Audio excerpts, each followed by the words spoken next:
ঢাকা মহানগরীর বিভিন্ন এলাকার চিহ্নিত সন্ত্রাসী বাহিনীর বিরুদ্ধে অল আউট অ্যাকশনে যাচ্ছে ডিএমপির গোয়েন্দা বিভাগ।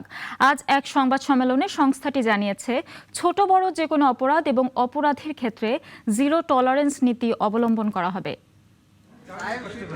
পবিত্র মাহে রমজান শুরু হচ্ছে। এ উপলক্ষে আইনশৃঙ্খলা পরিস্থিতি নিয়ে সকালে এক সংবাদ সম্মেলন করে ঢাকা মহানগর পুলিশের গোয়েন্দা বিভাগ। জানান পুলিশের প্রস্তুতির কথা। নতুন বাংলাদেশ গড়ার বীজ বুনে দিয়েছে। ডিএমপির অতিরিক্ত কমিশনার রেজাউল করিম মল্লিক এখন গোয়েন্দা বিভাগের দায়িত্বে। তিনি বলেন, যে কোনো অপরাধীর বিরুদ্ধেই থাকবে ডিবির জিরো টলারেন্স।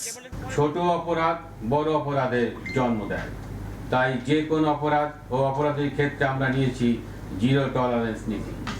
চুরি, ছিনতাই, ডাকাতি রোধে ডিবির নিয়মিত অভিযান অব্যাহত রয়েছে। রমজান ঘিরে আইনশৃঙ্খলা পরিস্থিতি উন্নতি করতে তথ্য প্রযুক্তি ভিত্তিক নজরদারিও বাড়ানোর কথা জানায় ডিবির এই কর্মকর্তা।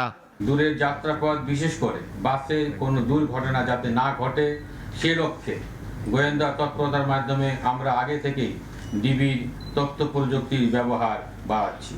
ডিবি প্রধান বলেন, গোয়েন্দা প্রতিবেদন অনুযায়ী চুরি, ছিনতাই, ডাকাতির সঙ্গে যুক্তদের বেশিরভাগের বয়স 15 থেকে 30 বছর। কিশোর গ্যাংয়ের সদস্যরা বিভিন্ন অপরাধে জড়িয়ে পড়ছে।